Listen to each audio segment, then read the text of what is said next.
இந்த சவுண்டு கேட்டது தான் நிமிஷம் எங்கேருந்து வருதுன்னு கட கட கடன்னு போய் ஜன்னலெல்லாம் ஓப்பன் பண்ணி ஒரே செம்ம எனர்ஜியாக இருந்துச்சுங்க. இது வந்து ஜமாப்புன்னு சொல்லுவாங்க, கொட்டுன்னு சொல்லுவாங்க, ஒவ்வொரு ஏரியாவில் ஒவ்வொரு இது சொல்லுவாங்க. ஆனாலும் அதோட பேசிக் அப்படிங்கிறது வந்து இந்த பறை தான் இல்லையா? நம்ம எல்லாத்துக்குள்ளேயுமே அந்த சவுண்ட் அப்படிங்கிறது இருக்குது. அது வந்து ஒரு ஒரு பயங்கரமான ஒரு எனர்ஜி ஒரு ஒரு இது தரும் நமக்கு.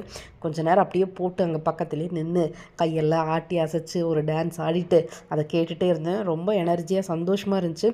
ரொம்ப காலமாச்சுங்க இந்த மாதிரி ஊர் திருவிழாக்களில் பங்கேற்று இந்த மாதிரி சவுண்டெல்லாம் கேட்டு அது ஒரு மக்களோட மக்களாக நிற்கிறதே ரொம்ப நாள் ஆச்சு. சீக்கிரமாக அதெல்லாம் அட்டன் பண்ணணும்.